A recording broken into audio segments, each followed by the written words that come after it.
everything sciencey we do best. Miss C helps you pass the test. Whee!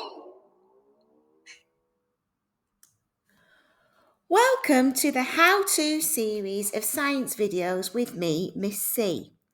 In these videos, we will tackle the topics which at the moment make your brain hurt and make them less painful. In this video, we are going to focus on how to calculate moles. What is the mole? No, it's not the furry nocturnal animal which ruins your lawn, but a unit to describe an amount of substance.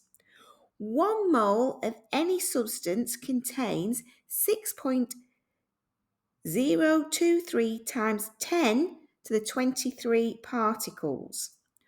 1 mole of atoms or molecules of any substance will have a mass in grams equal to the relative particle mass for that substance. So if it's an element, it's going to be the AR, and if it's a compound, it's going to be the relative molecular formula. So the formula for moles is the number of moles is equal to the mass in grams of element or a compound divided by the formula mass of that element or compound. Now remember, for an element, the relative atomic mass is the same as the formula mass.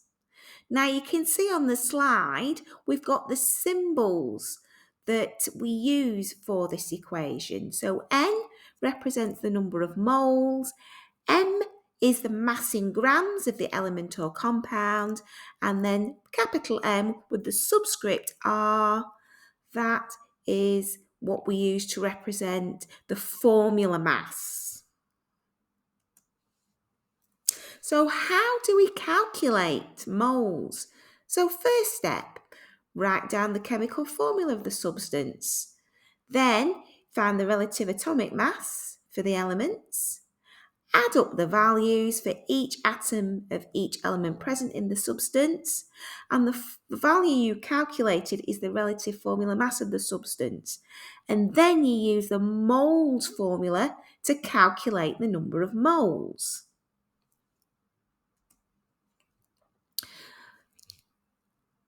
Let's try a worked example. How many moles are there in 200 grams of glucose? And glucose is a substance that you are going to meet time and time again in biology and chemistry, so it's quite handy for you to learn the formula. It'll save you some brain space. So all you have to do is follow the steps. So we've got the chemical formula for glucose. Now we're going to use our periodic table to find the relative atomic masses for each of the elements.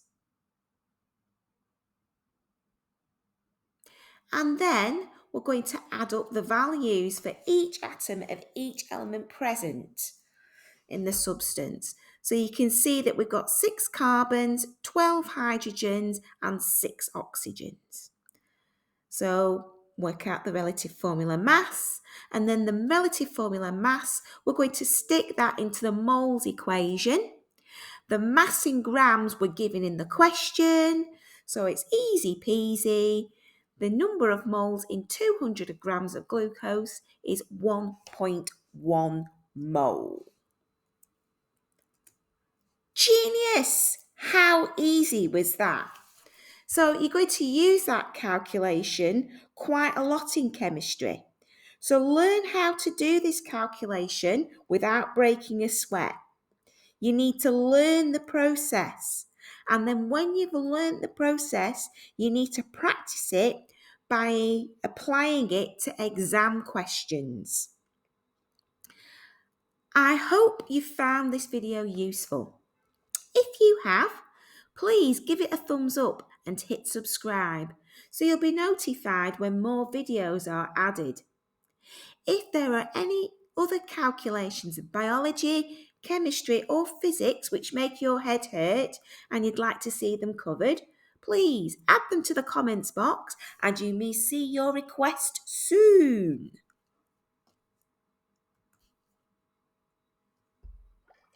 All things sciencey, we do best. Missy helps you pass the test. Whee!